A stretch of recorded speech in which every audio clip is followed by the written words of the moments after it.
The interesting thing to me though is, when you were designing this product, you're out there with a camera and you're taking pictures, you're scanning the rooms, you're taking video using that camera. How did you actually know that the scan was good enough to actually use for renovation planning? I mean, like, how did you know it was accurate enough? Well, there are, let's say, several ways how to do that, and we actually use all of it. So first of all, this is again AI. This is like technology that's simplifying, which makes sure that these dimensions are okay. Then we have like a, let's say, human in the loop, which can control and see, okay, is this okay or not okay?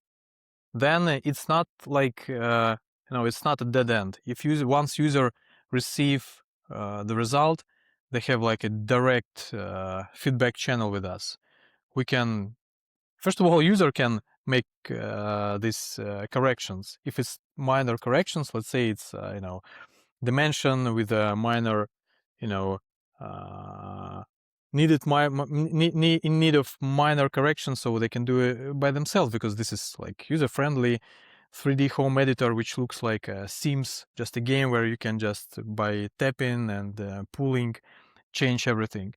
But they can also say, hey guys, this is like okay, but we need corrections. It didn't work as it is. We can ask for detalization, like, oh, cool, give us more pictures or give us additional video. So we are in a very close contact with our users, with customers. So also there are like kind of feedback systems, so they can not only say like, guys, please help us. They can evaluate the result. There is some kind of a CSI system where you can vote, is it like 5 stars, 3 stars, or 1 star. We see this like balance, and we always improving what's going on. We watch all the results.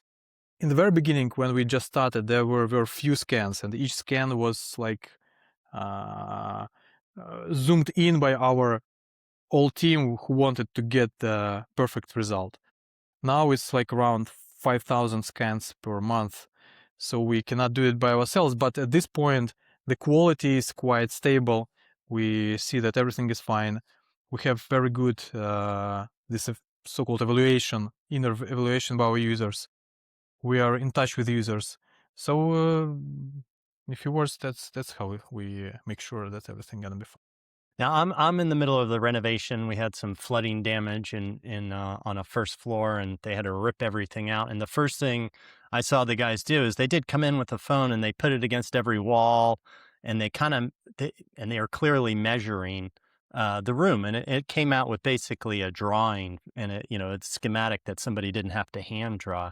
You guys take it way beyond this. You handle very messy real world conditions with furniture and bad lighting and unusual room shapes.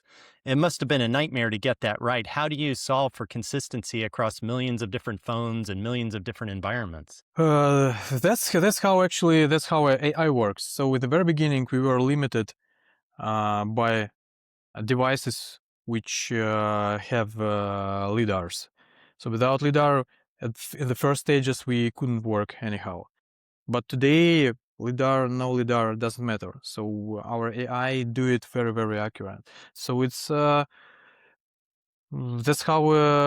actually the benefit of ours, our advantage, because we have a huge AI department who improving all our AI features every day.